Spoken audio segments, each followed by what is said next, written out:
Bonjour à toutes. Donc, nous avons le plaisir de vous accueillir aujourd'hui pour un nouvel épisode du webinaire Devenir administratrice avec, comme à l'accoutumée, Dominique Druon, qui est notre spécialiste du sujet et qui a permis d'avoir un certain nombre d'épisodes qui ont été vraiment passionnants au dire des participants. Et puis, nous avons deux invités expertes qui sont Pascal Mourvillier et Carole Lambert, qui se présenteront tout à l'heure. En attendant, je vais demander à notre présidente, Valérie Tandeau de Marsac, de faire une petite introduction. Alors, une petite chose peut-être, c'est que vous avez la possibilité sur le chat de poser toutes vos questions. Donc, n'hésitez pas à poser vos questions sur le chat et nous essaierons de les transmettre soit au cours de l'exposé ou alors, de toute façon, à la fin, il y aura quand même une séance de questions-réponses. Voilà. Merci à toutes. Valérie.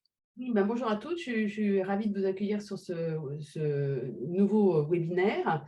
Voilà, il y a évidemment des points communs entre ce que Vox Femina cherche à faire, sa raison d'être en quelque sorte, c'est-à-dire agir pour augmenter la visibilité de l'expertise des femmes dans les médias et le sujet des femmes administrateurs, puisque dans les deux cas, la réponse la plus fréquente pour justifier le nombre insuffisant de femmes, c'est on a cherché, mais on n'a pas trouvé de femmes expertes ou on n'a pas trouvé de femmes administrateurs. Donc voilà, le sujet de la visibilité médiatique est un sujet central. On ne peut pas imaginer devenir administratrice sans traiter ce sujet. Et c'est un petit peu l'objet, mais bien sûr, ce n'est pas le seul sujet. Mais en tout cas, c'est ce qui justifie en quelque sorte l'intérêt de Vox Femina pour cette question des femmes administrateurs, en sachant que bien sûr, il y a des points de convergence, hein, que pour être administratrice dans un conseil d'administration, il faut bien sûr avoir une expertise, mais pas que. Donc voilà, c'est ce qu'on va essayer de voir aussi aujourd'hui avec Dominique, Pascal et Carole. Qu'est-ce qu'il faut en plus de l'expertise pour être un bon administrateur de société. Voilà, je vous laisse la parole. Merci Valérie. Je vais faire un peu le lien avant de passer la parole pour bénéficier tous ensemble des témoignages de Pascal et Carole. Et effectivement, on avait insisté l'année dernière lors des webinaires sur les deux points que tu évoques. La visibilité pour accompagner des présidents.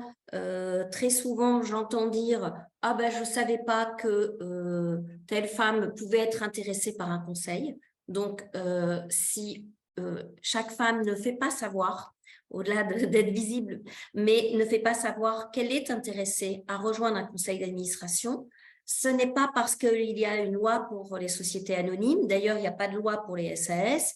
Il n'y a pas de loi, on pourra peut-être en reparler aussi sur les assos et les fondations. Et a priori, le gouvernement n'a pas l'intention de légiférer pour la gouvernance des assos et des grandes fondations et des associations. Et pourtant, il y a plus de 60% du personnel des assos et des fondations qui travaillent dans le SS et les assos et les fondations. Et dans les grandes assos, dans les grandes fondations, il n'y a quasiment pas de femmes dans la gouvernance.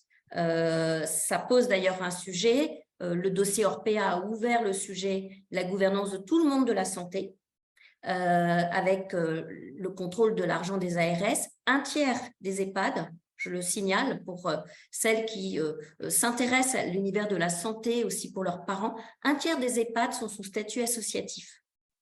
Et donc, ont besoin de professionnaliser leur gouvernance, notamment dans la dimension contrôle.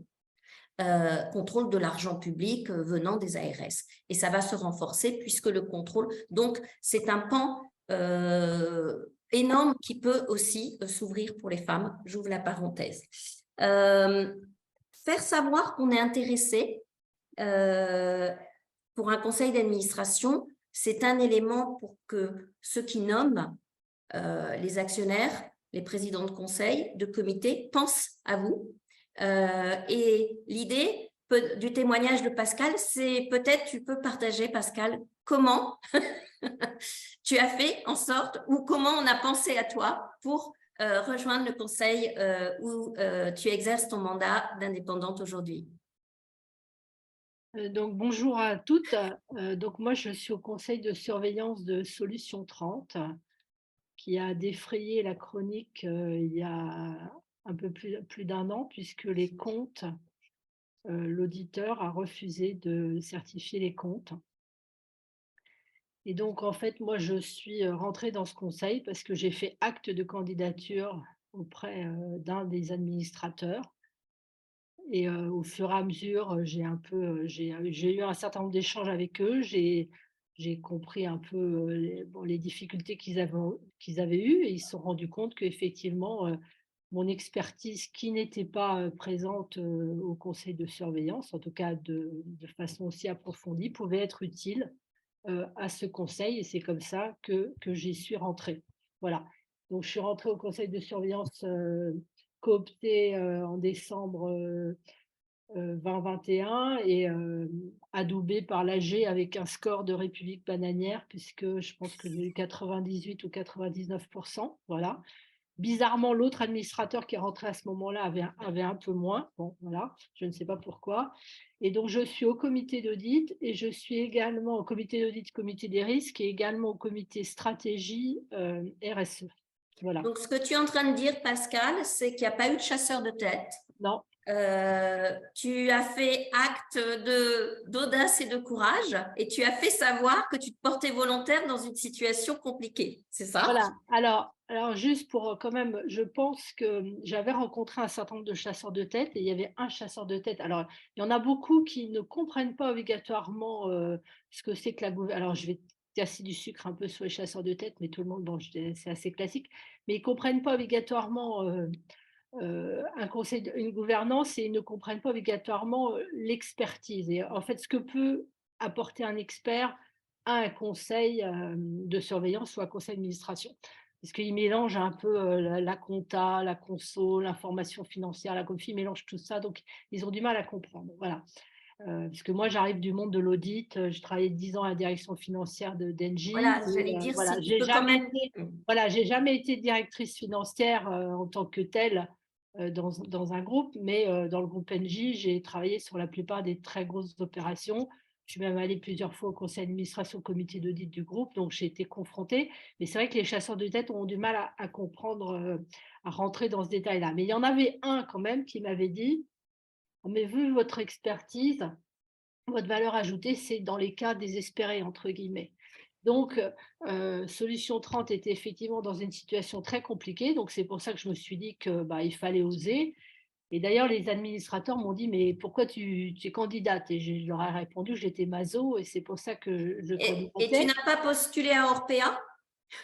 Non, j'y ai pensé, mais je pense que Orpea, on en a encore parlé.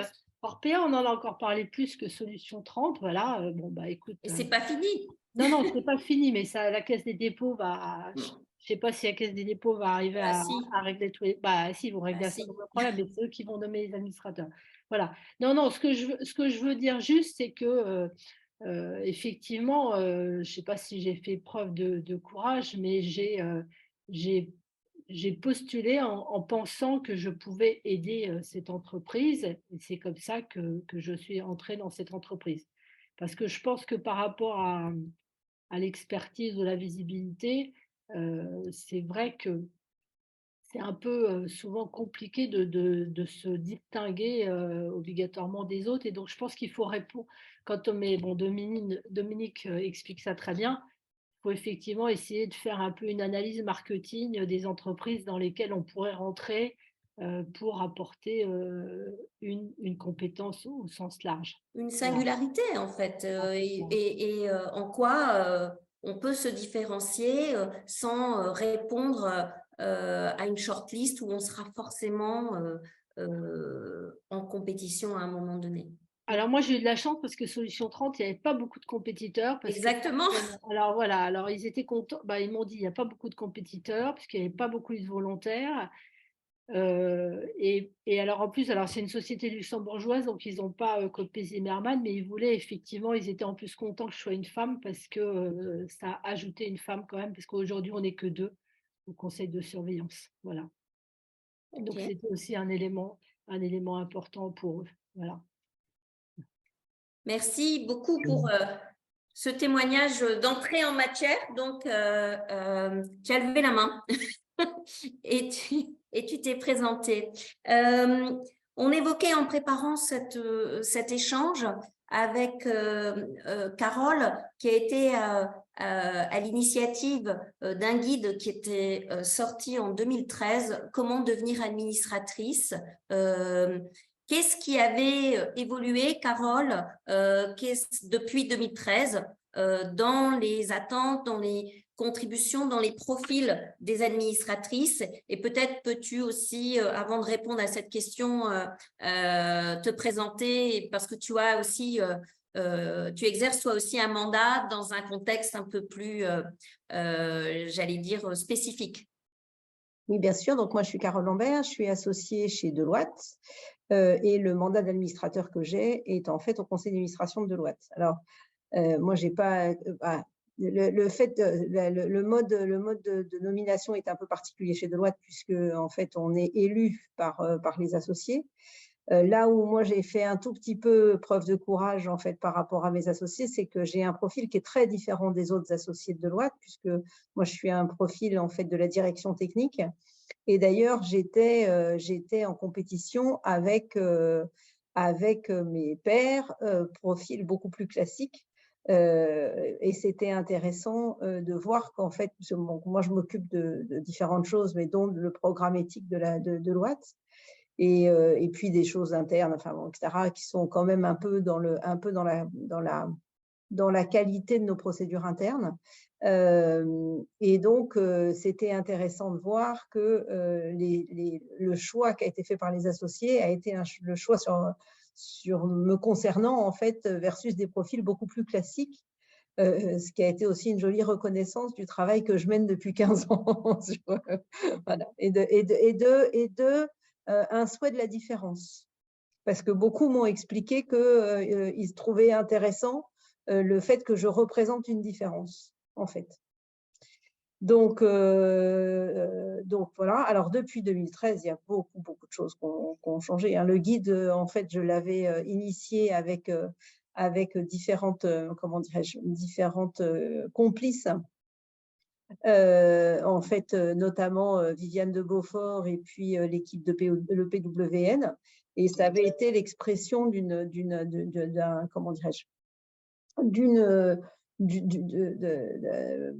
ras-le-bol, mais le terme ne vient pas, mais d'un ras-le-bol devant les commentaires que Valérie rappelait tout à l'heure et le côté absolument catastrophé des hommes, en fait, au lendemain de la loi Copé-Zimmermann, en disant on ne va pas trouver de femmes compétentes. Ils avaient la mauvaise éducation, on va dire ça comme ça, de le dire devant, enfin Pascal a bien connu cette époque-là, on est un certain nombre à bien avoir connu cette époque-là, devant des femmes qui étaient des parcours incroyables, sauf qu'elles n'étaient effectivement pas en visibilité. Et j'ai tellement été, comment dirais-je, révoltée. Voilà, c'était une révolte que j'ai dit non mais c'est pas possible, il faut faire quelque chose. Et on a passé quelques mois à écrire un bouquin. Donc il y a beaucoup de choses qui ont changé et il y a beaucoup de choses qui ont changé aussi pour les entreprises. Donc en fait, il y a beaucoup de choses. Enfin, la loi Pacte est passée par là. Comment dirais-je, l'urgence climatique est passée par là, l'évolution de l'environnement politico-économique est passée par là. Enfin, donc, il y a quand même beaucoup de choses qui ont changé en termes de contexte. Les femmes sont quand même aujourd'hui, la loi Copé-Zimmermann est appliquée, donc on s'est attaqué maintenant à la loi Rixain et donc à notre présence au COMEX. Donc, on a aussi les femmes, notamment les femmes françaises, mais pas que, on a démontré que l'histoire de la décompétence était vraiment un non-sujet Enfin bon, c'était déjà curieux de nous le faire sentir, mais bon, s'il y avait besoin de le démontrer, on a démontré que c'était un non-sujet. Maintenant, et on l'a discuté en préparant le webinaire, l'environnement des entreprises, l'environnement en fait a quand même changé. Et donc, bon, moi je viens comme Pascal du monde de l'audit, je suis expert comptable, donc on a l'habitude je dis pas que c'est nécessaire forcément pour prendre un conseil, mais les discussions, enfin le contenu et les enjeux auxquels doivent faire face les entreprises se sont durcis un peu, et il faut quand même avoir des solides ou les acquérir, hein, parce que les femmes, on se forme. Donc, je veux dire, il ne faut pas que celles qui sont déjà prêtes se surforment, parce qu'il ne faut pas se surformer, mais celles qui éventuellement ne le sont pas parce qu'elles ont eu un parcours qui ne les préparait pas à ça, ça s'acquiert aussi. Hein, faut pas, voilà. Mais il faut avoir conscience quand même voilà, des responsabilités qui pèsent sur un conseil et des responsabilités de transformation, ce qui n'était pas tout à fait le cas quand même en 2012. En fait, tu évoques dans ton témoignage plusieurs dimensions dans les diversités de compétences. Tu parlais d'inclusion, enfin de différence, mais finalement, au-delà de la différence, ce qui compte, c'est d'être intégré, de l'inclusion par rapport à ton parcours qui, au-delà de la compétence technique finance, on va dire, finance au sens audit, tu as intégré la dimension éthique, tu as parlé de la loi Pacte, tu as parlé de l'urgence climatique, de la position et des engagements qu'a pris l'Europe et donc auxquels sont soumis les sociétés françaises cotées comme non cotées d'ailleurs, ce qui veut dire que dans les conseils, même les administrateurs qui étaient là depuis longtemps ou qui étaient là depuis un moment doivent se former. Tu évoques le sujet de la formation. Aucun administrateur n'était formé aux enjeux de l'urgence climatique, de ce que c'est qu'une matrice de matérialité, de tous ces enjeux qui apparaissent comme des responsabilités des conseils en termes de ce devoir de vigilance. En plus, je dirais, et en même temps, de s'assurer qu'effectivement, l'entreprise ne va pas être défaillante sur le plan financier. Il y a beaucoup d'engagement et de responsabilité depuis Pacte, ce qui veut dire que cette notion on n'est pas forcément tout à fait complètement prête. Aujourd'hui, il y a beaucoup d'administrateurs qui sont en poste depuis quelques années qui ne sont pas prêts non plus. Je me permets d'insister. Oui, absolument, pas raison. Parce que finalement, les deux codes de gouvernance, Middlenex comme AFEP-MEDEF, ont recommandé, AFEP-MEDEF a fini par le faire en décembre 2022, de créer des comités RSE pour accompagner au sein du conseil et approfondir et instruire la stratégie RSE et surtout les trajectoires d'évolution des modèles d'affaires, de transformation des entreprises à échéance 2030, 2050, 2030. Et pour ce faire, il est recommandé dans les codes que les administrateurs en poste se forment, notamment aux enjeux climatiques et à tous les enjeux RSE et toutes les évolutions réglementaires qui sont à l'aune d'arrivée. Donc, je me permets d'insister sur cette dimension parce que, oui, c'est beaucoup plus complexe, certainement, parce que les sociétés ont plus d'engagement et de responsabilité, donc leurs conseils, leurs instances de contrôle, mais ce n'est pas pour autant que les nouvelles entrantes doivent absolument tout maîtriser. Bien sûr. Voilà, donc et notamment, autant il y avait eu une vague RSE certainement un peu cosmétique au moment de l'arrivée des femmes, puisque en gros, il y avait les financières dans les comités d'audit et un peu les autres dans les comités RSE qui ont disparu, et la dimension RSE au sens profond depuis Pacte, au sens de la responsabilité sociale et environnementale de l'entreprise, se professionnalise. Et donc, c'est aussi pour j'allais dire, toutes les femmes qui ont vraiment cette conscience, cette passion, cet engagement, la possibilité d'entrer à bord à condition de se former. Parce qu'il y a beaucoup d'administrateurs qui ne sont pas compétents. Je ne sais pas si tu veux réagir, Carole, à ce commentaire. Non, je pense qu'effectivement, mon propos, il était juste pour les nouvelles entrantes, c'est-à-dire qu'il faut avoir, ou les nouveaux entrants, il faut avoir un socle minimum, parce qu'on parle quand même beaucoup finance, on parle, à tort ou à raison, mais c'est comme, voilà. Donc, pour celles qui ne seraient pas du tout de cet univers-là, il faut quand même un petit socle, voilà, bon. Mais ça, qu'elles trouvent, il y a tout à fait des formations. Après, oui, je suis d'accord qu'aujourd'hui, de toute façon, tant les évolutions, tant les enjeux climatiques que les révolutions technologiques posent en fait des problématiques à l'ensemble des administrateurs, que ce soit nouveau, que ce soit en place. Et effectivement, tu as ajouté, moi j'ai eu la chance de former l'année dernière une spécialiste géopolitique qui est en passe de rejoindre un conseil d'administration et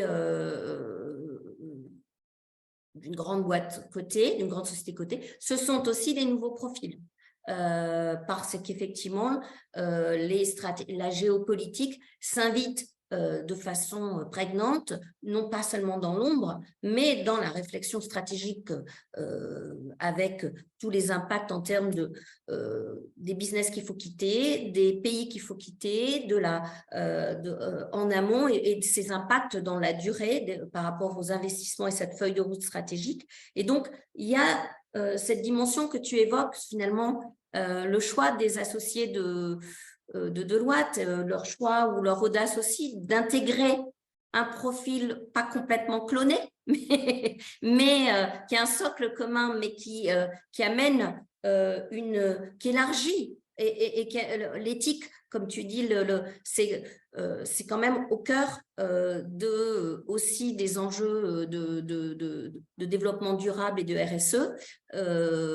Donc, il y a, je pense, des opportunités pour des profils de plus en plus dans des conseils un peu larges, où il n'y a pas une ou deux personnes, mais plusieurs administrateurs pour des profils aussi nouveaux et complémentaires. Non, mais absolument. Et je sais comment…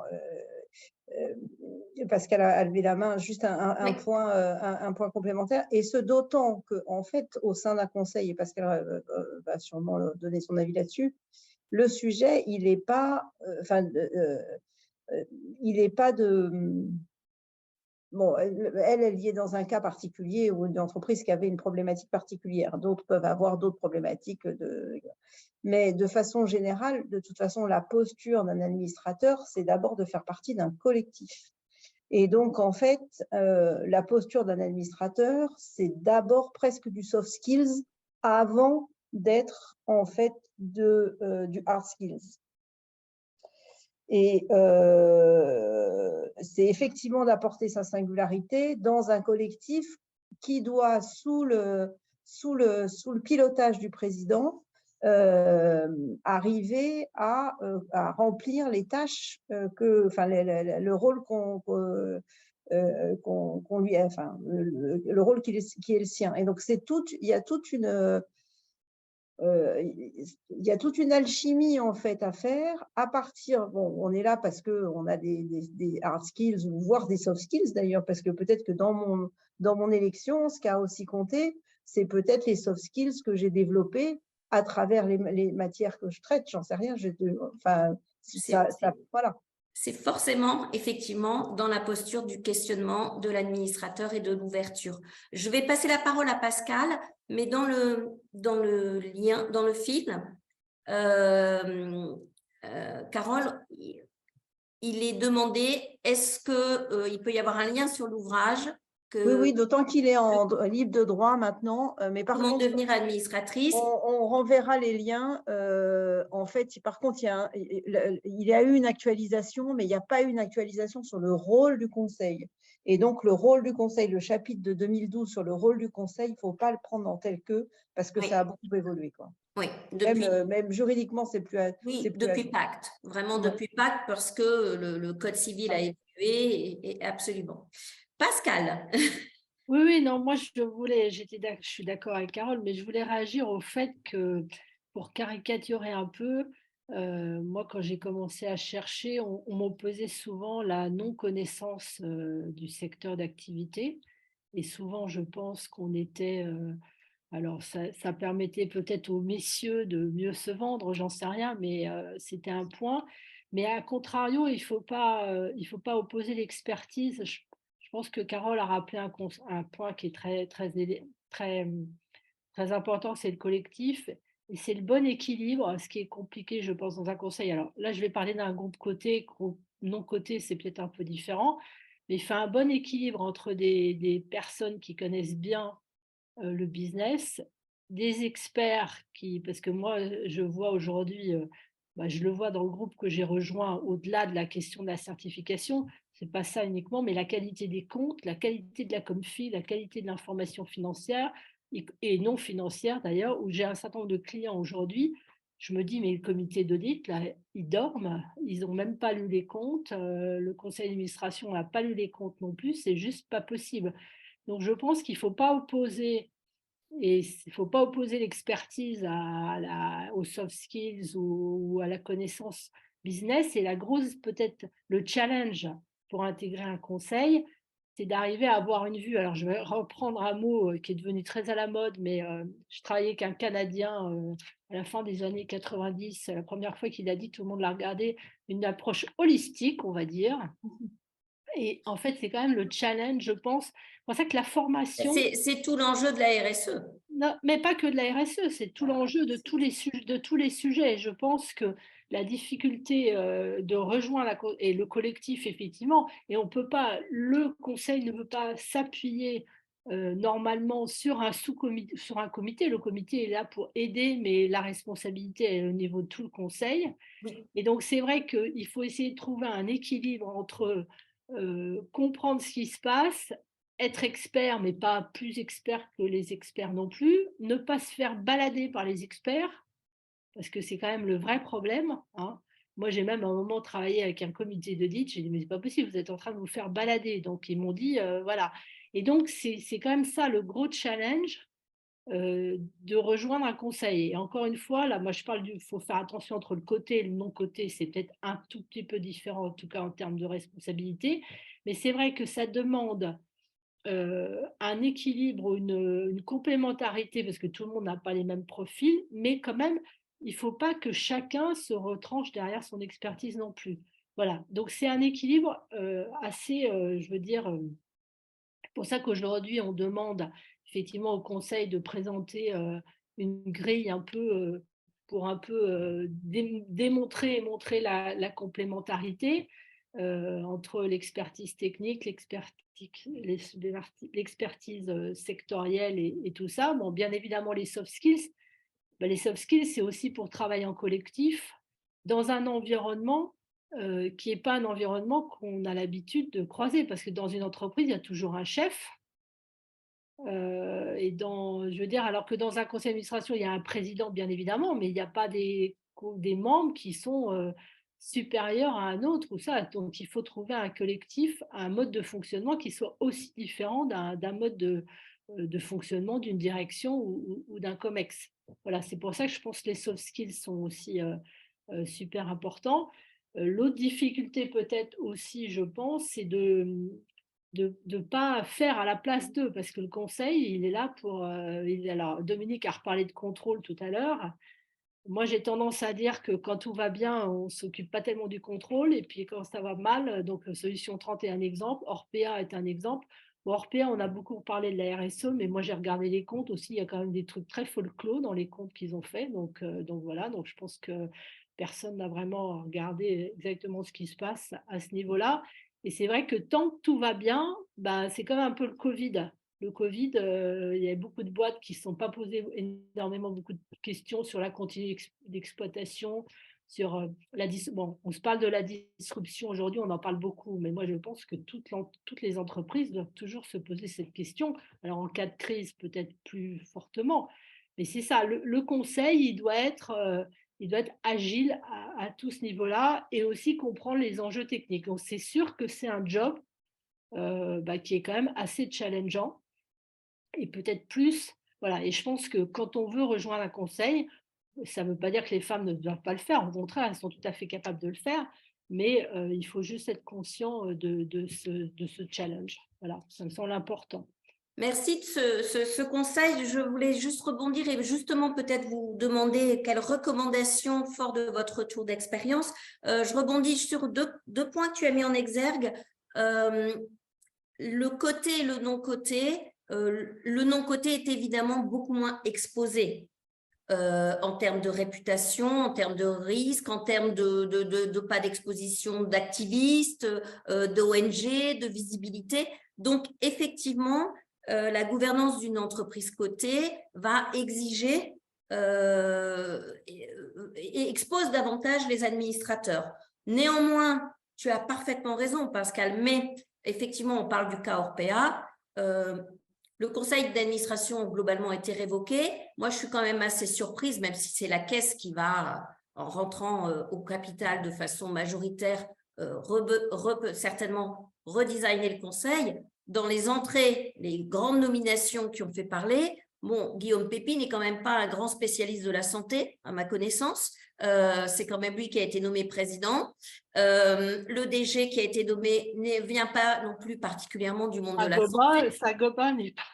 Donc, oui, il y a des niveaux d'expertise requises, de compétences requises, mais néanmoins, ne mettons pas encore plus de pression aux femmes qu'on en met aux hommes. Voilà, ça n'a choqué personne que Guillaume Pépi soit nommé président.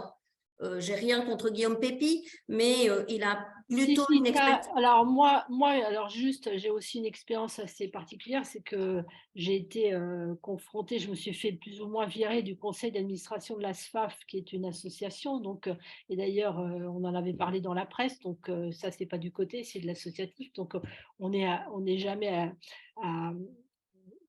tout peut arriver. Non, il y a des gens qui ont effectivement critiqué ou challengé le fait que Pépi arrive. Voilà, mais je pense que Pépi, il n'est pas arrivé clairement pour sa compétence, sectorielle, mais il connaissait le secteur public aussi, il connaissait un certain nombre de choses. Je pense que je pense que le sujet aussi des conseils d'administration, et Carole l'a dit tout à l'heure, c'est comme dans les boîtes, on a tendance à cloner. Donc, dès qu'on clone pas, on se fait aussi on se fait challenger. Tiens, c'est bizarre, il ne connaît rien au secteur. Franchement, le secteur, pour avoir pas travaillé pour Orpea, mais une autre société cotée dans ce secteur-là, c'est franchement le business model, il n'est pas très compliqué. Donc, je pense que Guillaume Pépi avait tous les atouts et son DG, dont j'ai oublié le nom, qui vient de chez Saint-Gobain, je pense pareil. Voilà. Mais bon. Je critique pas personnellement, je dis juste deux exemples d'une société en crise où le DG comme le président, homme, ne sont pas issus du secteur et il n'y a pas de débat sur le sujet. Donc, ne mettons pas trop de pression tout le temps aux femmes non plus. C'est plutôt ça, c'est qu'il n'y a pas de débat sur, voilà, c'est pour ça que tout à l'heure, j'ai parlé de mon score bananier à l'AG de Solution 30. Bon, moi, je suis actionnaire du groupe Engie puisque j'étais salariée pendant très longtemps. Il y a eu un moment, je voyais qu'il y avait quand même un certain nombre d'administrateurs qui avaient largement passé les 70 ans et qui étaient proposés au renouvellement. Bon, je n'ai pas voté pour eux, mais voilà, mais ça fait partie de tous les sujets. Donc, si on voit aujourd'hui, on voit quand même que les agences de vote commencent à… Il faut aussi que les investisseurs, et pour ça je prends ma casquette SFAF, les investisseurs, ils disent beaucoup de choses, il faut aussi qu'ils agissent là-dessus et qu'ils fassent des commentaires. Bon, c'est pareil, Atos, dont on a beaucoup parlé l'année dernière, j'avais regardé le conseil d'administration. Bon, il y a monsieur Édouard Philippe, il est certainement très compétent. Voilà, non, mais bon, voilà, ce qu'il y a, c'est que je pense que les entreprises… Pardon ? C'est comme Sarkozy. C'est comme Sarkozy, où il y avait Madame Chirac aussi. Bon, bref. Non, mais je pense qu'il faut… on peut espérer que les entreprises… D'ailleurs, c'est Carole qui l'a dit tout à l'heure, ça fait 40 ans qu'on bosse, en tout cas moi, le monde a quand même énormément changé. Et donc, il ne change peut-être pas assez vite, mais ça change. Il faut que les entreprises ne prennent pas que des membres du conseil d'administration pour faire joli et pour leur carnet d'adresse, quoi. C'est ça. Alors, justement, tu as évoqué néanmoins, et Carole aussi, le fait que dans les pratiques, pour les entreprises cotées, en tout cas, on voit apparaître la grille de compétences du conseil avec ce sujet à la fois de la collégialité, de ne pas pouvoir se dédouaner sur un comité, mais que collégialement, il y ait aussi une diversité de compétences. Donc ça, c'est une nouveauté, c'est-à-dire que pour les nominations des entreprises cotées, il ne suffit plus de dire c'est monsieur ou madame Intel et voilà son CV, mais de se poser la question, quelle est sa contribution, quelles sont les compétences qui vont être apportées au sein du conseil par rapport aux enjeux et ce qui serait utile par rapport aussi aux nouvelles responsabilités des entreprises. Ça, c'est pour le côté. Donc, ça va plaider effectivement à plus de transparence sur les nominations et aider effectivement au vote. Est-ce qu'on peut peut-être faire un zoom parce que l'essentiel des entreprises est quand même non coté et peut-être Carole ou Pascal, pouvez-vous rebondir un peu sur en dehors des cotés qui restent quand même peut-être plus compliqués comme premier mandat, quelles recommandations, quels témoignages puisque Carole, Pascal, toi, tu as levé la main. Carole, toi, tu travailles beaucoup, évidemment, avec les grands groupes, mais tu as peut-être une vision plus complète du marché. Dans le bouquin, en fait, il y a tout un chapitre en fait que j'ai écrit sur en fait comment choisir son mandat. En fait, et moi, en vous écoutant, il y a en fait j'ai quelques éléments qui me viennent à l'esprit. D'abord, je pense, et c'est peut-être bon, il y a des choses qui étaient vraies en 2012 qui le sont toujours. Je crois que, et puis il y a d'autres que je vais peut-être mettre à jour. Je crois que il faut vraiment être assez clair vis-à-vis de soi-même sur le fait qu'un mandat, ça s'accepte ou ça se refuse.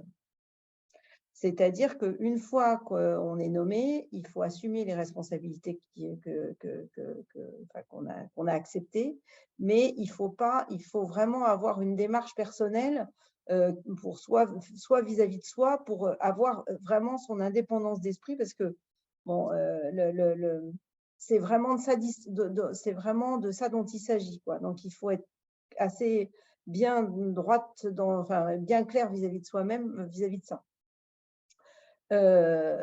Et donc ça, c'est la première chose. Deuxième chose, je pense qu'il ne faut pas oublier non plus que dans une entreprise, le vrai patron, c'est l'actionnaire, en fait. Et que c'est quand même l'actionnaire qui donne ou pas les moyens de financer ce qu'il y a à financer, c'est lui qui vote, etc. Donc, une analyse de l'actionnariat de l'entreprise est vraiment essentielle. Et ce n'est pas du tout la même chose au-delà des sujets de société cotée, non cotée, hein, mais dans une société dans laquelle l'actionnariat, on a un actionnariat stable, majoritaire, sur lequel on a une visibilité, etc., et un actionnariat dispersé avec une entreprise qui est potentiellement dans lequel on pourrait avoir un actionnaire activiste qui s'invite au conseil. Enfin, toute cette analyse-là, il faut vraiment la faire. Et on peut décider qu'on va aller dans une entreprise dans laquelle le capital est dispersé et à risque, mais il faut le savoir en connaissance de cause et il faut être clair vis-à-vis de soi-même. Est-ce qu'on a envie de passer par là? Est-ce qu'on a envie de passer par un rachat, une boîte qui est susceptible d'être rachetée? Est-ce qu'on a envie de ça? Parce qu'une boîte qui est rachetée, une boîte qui est en crise, c'est du jour au lendemain, on passe en mode des conseils, en fait, un peu le matin, le soir. Si on est à l'international, ça peut être enfin, il n'y a pas de jugement à avoir, mais c'est juste soi. Est-ce qu'on a envie de ça? Est-ce que ça tombe au bon moment? Et donc, être clair vis-à-vis de ça. Donc ça, je pense que c'est important. Et puis, troisièmement, c'est aussi, est-ce qu'on va être à l'aise avec les gens avec lesquels on va avoir à échanger, et notamment avec le président du conseil. Donc, comment se passe la gouvernance de l'entreprise? Est-ce que c'est une gouvernance dissociée, pas dissociée? Parce que ça, c'est vraiment important. Et l'humain, donc avec lequel, qu'est-ce qu'attend l'entreprise de l'administrateur qu'elle veut nommer, et quelle va être sa marge de manœuvre, en fait. Et en fonction de ça, est-ce que le tableau, il est plutôt au vert, il est plutôt orange, il est plutôt rouge?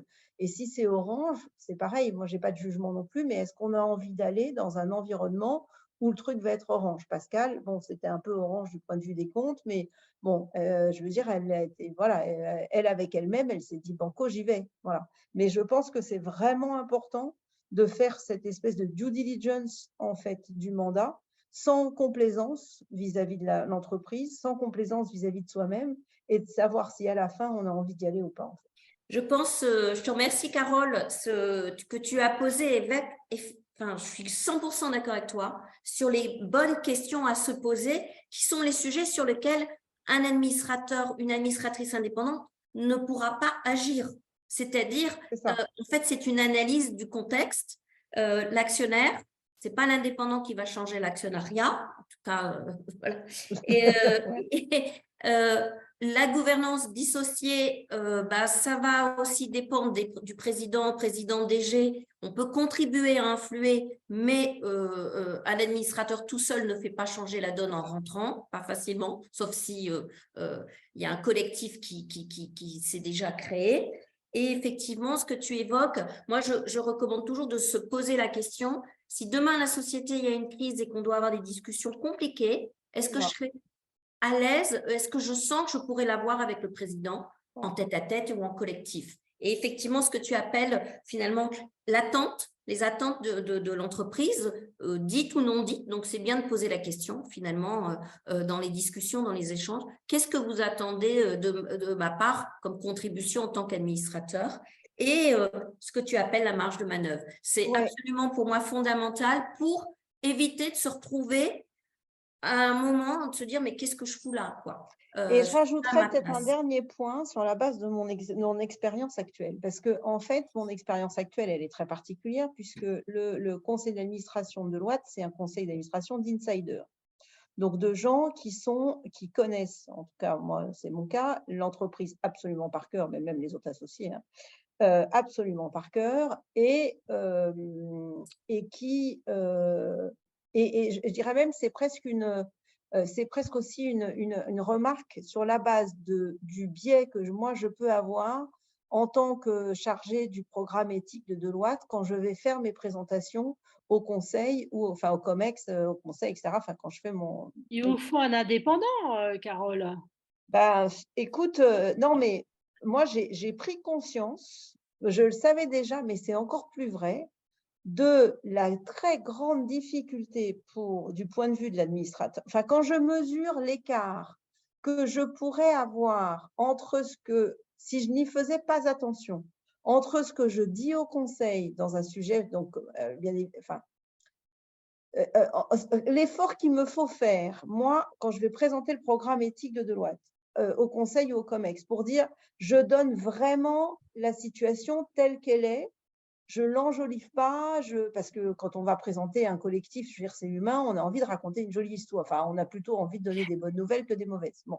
Et donc, j'essaye d'être vraiment le plus, et bon, comme je suis commissaire aux comptes, le sujet de l'objectivité et de la, comment dirais-je, des présentations, c'est quelque chose que je connais assez intimement. Donc, l'effort que je dois faire pour dire non, mais ça, attention à ton biais, enfin, pour rectifier tous les biais de ma présentation. Et que je me dis et que dans certains cas, je me rends compte que les autres présentations que j'ai, parce que je connais bien le sujet qui vient de me présenter, cet effort d'enlever les biais de présentation, l'envie n'a pas forcément été fait, et encore sans jugement, parce que je travaille aussi sur ces sujets-là, donc je l'ai par cas. Je me dis, et c'est un sujet que j'ai, puisque j'ai eu la chance d'être rapporteur de la commission prospective de l'IFA, donc et travailler sur qu'est-ce que va être la gouvernance, enfin de réfléchir sur ce que va être la gouvernance dans 5 ou 10 ans. Franchement, c'est un vrai challenge pour les conseils d'administration entre guillemets normaux, où les administrateurs ne connaissent pas du tout l'entreprise. Et nous, enfin, Pascal et moi, on est d'origine audit, donc on sait très bien, ça fait partie de notre ADN professionnel, que de savoir en fait très vite détecter dans une organisation, parce qu'on en a fait plusieurs centaines, les écarts en fait qu'on peut avoir entre la réalité de l'entreprise et le discours en fait, autour de l'entreprise. C'est pour moi vraiment l'enjeu de l'administrateur. C'est vraiment d'avoir une bonne, d'arriver à avoir une bonne, comment dirais-je, une bonne vision de ce qu'est réellement l'entreprise. Et l'autre jour à l'IFA, en fait, il y avait Jean-Dominique Sénard qui faisait une présentation, et là j'ai vu que Monique Huette était dans les participants, elle l'a entendu aussi, où il dit, en fait, maintenant, il faut que les conseils soient intrusifs. Il y a des choses sur lesquelles il faut que vous… Moi, vraiment, mon plus grand conseil, c'est de savoir quel est, dans le cadre de l'acceptation de mandat, jusqu'où on nous laissera, enfin, la direction, enfin, le président et la direction de l'entreprise laissera aller les administrateurs en termes d'appréhension du réel de l'entreprise. C'est-à-dire que est-ce que la moindre visite de site, la moindre discussion avec des employés, la moindre connexion vraiment par rapport à la réalité de l'entreprise va poser problème ou pas? Et parce que pour moi, c'est un des vrais challenges des conseils, en fait, ça.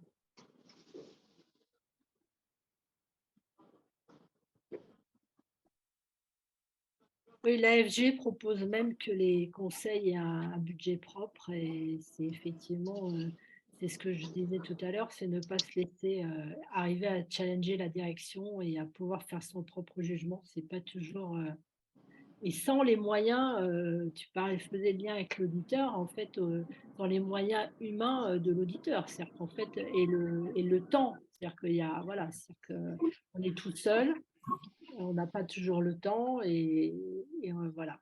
Pascal, je voulais juste, c'est Dominique, je reprends la parole pour vous la laisser. Je voulais juste insister justement sur le fait que l'administrateur triste indépendant ne doit pas être tout seul, qu'il y a un collectif, et tu en parlais, et c'est quand il faut questionner ou mettre des sujets difficiles. Il n'a pas d'équipe, il n'a pas d'équipe. Il n'a pas d'équipe, mais c'est important tout seul. Non, c'est pour ça que de ne pas y aller seul. Et mais je suis en phase. Je dois vous quitter parce que j'enchaîne un conseil d'administration, justement.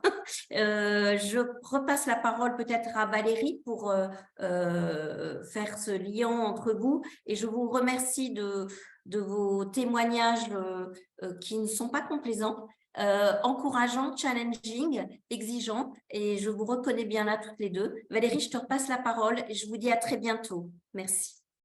Oui, moi je pense qu'on peut peut-être filer sur les deux sujets qui m'ont paru les plus importants. C'est comment est-ce que l'administrateur fait pour justement ne pas être trop isolé quand il a des messages compliqués à délivrer.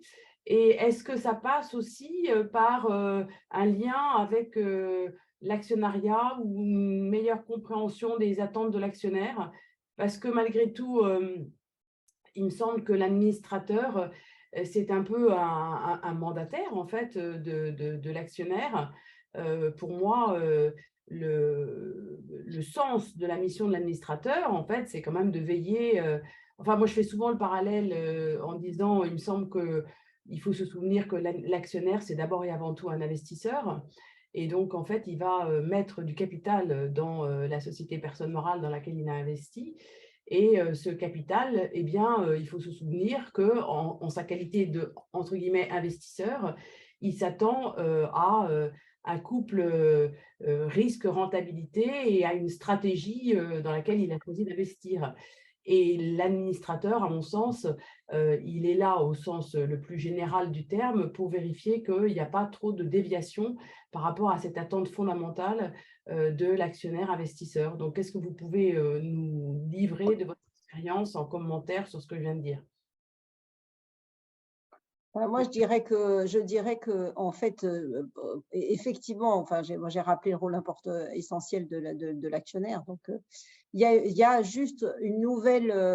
Donc là-dessus, je suis tout à fait d'accord avec toi. Il y a juste de nouveaux acteurs qui sont invités à la table, sont les parties prenantes. Oui, c'est vrai. Et donc, ça, c'est un des sujets dont on discute pas mal au niveau de la commission prospective, c'est qu'en fait, aujourd'hui, le rôle de l'administrateur, alors même si moi, je ne suis pas pour avoir une représentation des parties prenantes, effectivement, au conseil d'administration, mais il y a quand même les comités de parties prenantes. Et donc aujourd'hui, l'élargissement, enfin, le conseil d'administration dans son ensemble, il doit assurer cet équilibre, justement, entre… l'actionnariat, les parties prenantes, la direction. Voilà. Et alors, avec les parties prenantes constituantes les plus importantes, qui sont les salariés.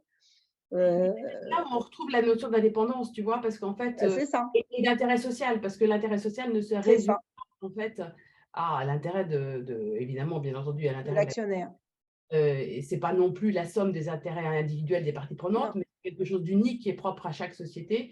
Et c'est là où, quand on ajoute le terme indépendant, pour moi, ce qu'il y a derrière le terme indépendant, c'est justement la prise en considération de cet intérêt social qui est quelque part lié aux intérêts individuels des parties prenantes sans pouvoir être considéré comme étant la somme ou la résultante. C'est là où l'exercice est compliqué, en fait. C'est ça. Valérie, je vais te refaire relire l'article, puisque je vais faire un peu de pub pour HEC Gouvernance et le bouquin qu'on a fait, hein, Monique. Voilà. Et donc, effectivement, moi, j'ai écrit un article sur les comptes, ça étonnera personne, mais j'ai aussi écrit un article sur le conflit d'intérêts. Et c'est la question que je pose, c'est quoi le conflit d'intérêts? Et c'est avec quelle partie prenante? C'est vraiment d'où la question de l'indépendance aussi. C'est-à-dire que voilà. Mais je pense que la clé de tout ça, pour moi, c'est l'éthique. Hein. Je n'ai pas répété avec Carole pour lui faire plaisir. Hein.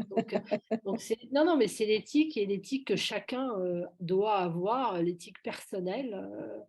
Voilà, sur un certain nombre alors là, mais par contre, la difficulté, je pense, ce que rappelait Carole tout à l'heure, c'est pour ça que je parlais d'équipe, voilà, c'est que quand on est administrateur, on n'a pas les moyens, par exemple, des auditeurs. On peut poser un certain nombre de questions, on peut faire des investigations éventuellement si on a des doutes, mais c'est pas, je veux dire, l'investigation est quand même relativement limitée, quoi. Après, l'expérience peut aider à se dire, tiens, ça sent pas très bon, ou tiens, je me pose des questions, mais c'est pas du tout évident.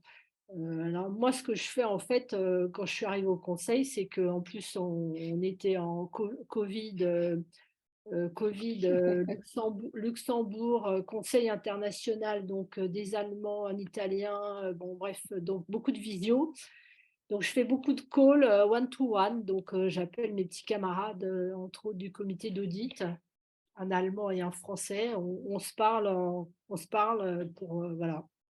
Je pense que ça c'est super important aussi.